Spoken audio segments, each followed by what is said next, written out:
Hey, what's up guys? Chris here, back with another tea talk. So in this video, I'm going to be talking about tea, of course, some Japanese history, some karate, my experiences in Japan doing karate, and yeah, maybe some other stuff. So to get started, we're going to be drinking some Yumewakaba Fukamushi Sencha, which is a deeply steamed sencha from Saitama Prefecture. So in a previous video, I drank some Yumewakaba, but in black tea form. So I'll link that video down below on YouTube. Instagram, you'll just have to scroll back a couple reels. In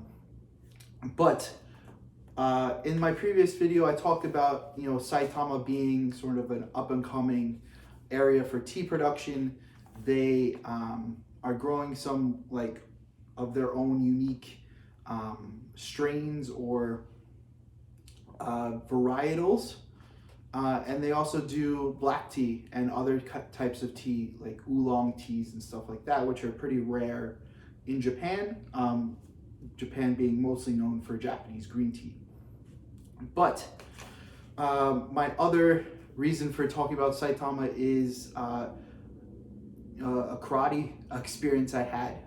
So 5 years ago now, or 4.5 years ago now, in 2019, I went to see the Kyokushin World Tournament. So the 12th World Tournament for the Kyokushin Kaikan, or IKO1, which I am a part of as a New York Dojo member.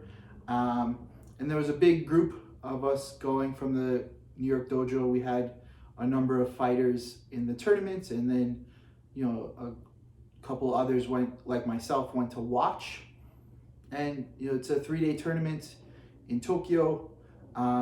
This time it was a little outside of Tokyo, in Chofu City, which is, I guess in comparison to New York City, like Long Island or something like that. So it was a bit of a trek out to the tournament each day, but wonderful tournament. If you follow Kyokushin, it's the one where Ueda Mikio beat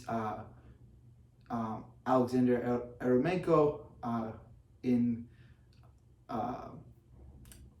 maybe less than favorable circumstances. He beat him on board breaking, so he broke more boards than Eremenko from Russia, and it was a bit of an upset win, I think. Ueda is now fighting MMA and kickboxing, so he's no longer training Kyokushin. So fun fact. And Eremenko just won the 13th World Tournament last November in 2023. So he did get his revenge eventually, just 4 years later.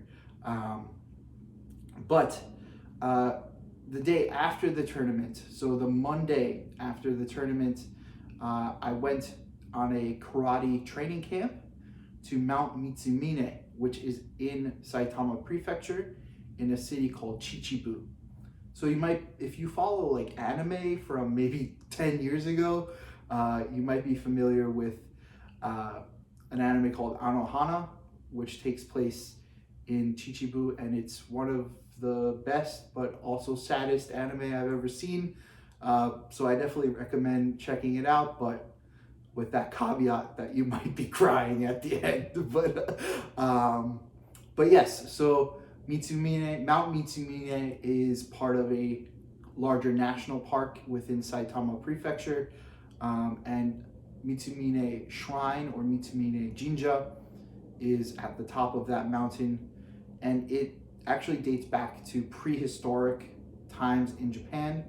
It's said that it was founded by a son of an emperor by the name of Yamato Takeru, and Takeru was known to have a violent streak and be angry.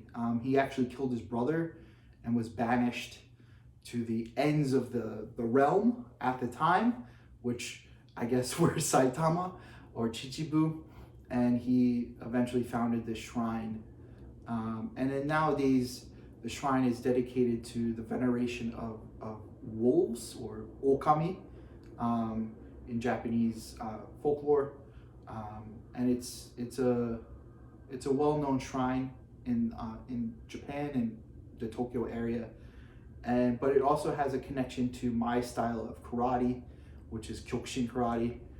The founder of our style, Masoyama, or Oyama Masatatsu, trained on Mitsumine quite a number of times, and when he founded his style and his organization, he made yearly or multiple times a year journeys to the mountain, and he would run training camps there. So my organization has continued that tradition of running training camps after major tournaments, and also throughout the year for various reasons.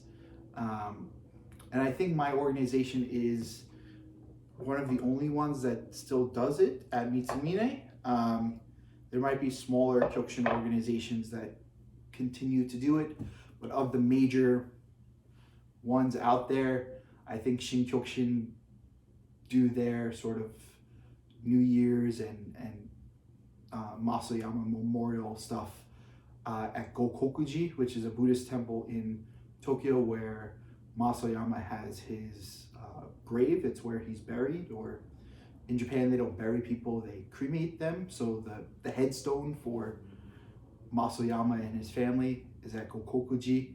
So I think they do their ceremonies there, but the IKO, the Kyokushin Kaikan, still does all their stuff at Mitsumine, which is a good thing. And they actually have a memorial to Masoyama on the mountain. So before you kind of turn off to the main area of the shrine, if you go up a hill and climb some stairs, there's a memorial to Masoyama, and that was erected by the organization. So you might have seen it. If you are a Kyokushin person, you might have seen pictures of it. So that's where that memorial is. And the training camp was at least when I went, it was just a single overnight training camp. So we left the Ikebukuro area where the headquarters is in the morning, and it's about like a 2.5 hour to 3 hour bus ride from Tokyo, or from Ikebukuro. I just looked up how long it would take via mass transit, and it's closer to 4 hours. It's like 3.5 hours from Ikebukuro by train and bus. So it's quite a hike, but worth it if you are interested in Japanese history, Japanese religious traditions, or Kyokushin karate. So we arrived at the shrine, and we sort of were all assigned rooms. Luckily, all the New York guys were put into the same room. So there were about 4 or 5 of us in one room, all with futon beds and tatami mats. So it was quite a squeeze, I would say, but worth it. We were all very comfortable with each other. And then sort of you get settled, and then you have a training session right as you arrive. So you change into dogi, and go right into training for about an hour and a half.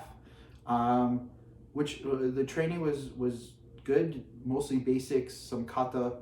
I had a foot injury, like I had a very bad cut that wouldn't heal on the bottom of my foot at the time, so I was quite miserable doing the training, but it was worth it. I learned some things, and I got to meet Kyokushin people from around the world, some very famous fighters, some famous instructors from around the world. So it was just good socially, even though I didn't really get much out of training. And then at night, there's a public bath. So there's no real regular shower facility. So the public bath is pretty much your only means of bathing. So as you've heard in previous videos when I talked about my experience going to Koyasan and then climbing that mountain all day, and then my only consolation was being in a hot spring bath with 5 other dudes, which wouldn't have been my my pick for a prize after climbing for 10 hours, but it was sort of a similar situation. Mitsumine, spending 3 hours on a bus and then doing karate for an hour and a half, and then having to bathe with 50 other dudes was not my idea of a good time, but nonetheless it's part of Japanese culture, and it's a learning experience, you can say. And then we had dinner. Everyone eats communally. It's a giant catered event, so you sort of all sit seiza, kneeling on the ground, and then the higher belts say some introductory speeches, and then everyone says os, and then we start to eat. I forget what the meal was, maybe curry or something like that, Japanese curry. And then you all kind of are free to do whatever you want at night. And then you go to sleep. I'm gonna have some tea now. But, and then the next day you have an early training session again, maybe an hour and a half. And then we got back on the bus. Oh no, sorry. The next day was a early one. So everyone gets up super early. And we do a morning training in the misty mountains, and it was quite beautiful actually. It was very foggy. It was a rainy weekend. It was a rainy trip in general, but it was a rainy weekend or start of the week, and so there was lots of fog and rain up on the mountain, but we did this short morning training, and then we had a bit of a longer training session after that. But we got to explore the shrine, which is this giant, complex, just beautiful architecture and buildings, and just being on the mountain in nature, in the fog and in the rain was just quite an experience, I would say.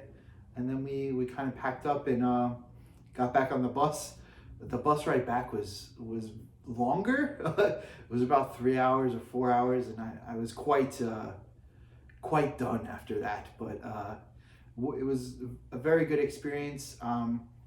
I think I would do it again, maybe not so quickly, because I don't know. It was just I think it was good to do for the first time, and then maybe come back a couple years later. I don't think I would do it every time, but yeah.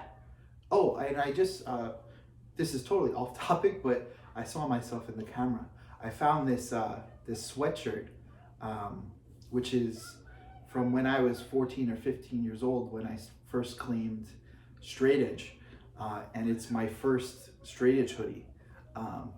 And little fact, I was still kind of in the middle of being a hardcore kid and a new metal kid. So I actually have these thumb cutouts, like a little emo mall goth kid. So it's kind of, it's bringing back memories. And the sweater still fits, 15, 16 years later, for better or worse. But yeah, so I wanted to wear it in the video because I just found it. But yeah, hopefully you enjoyed this video and talk, and I'm gonna try to do more of these tea talks in the next couple weeks or days. So thank you and take care.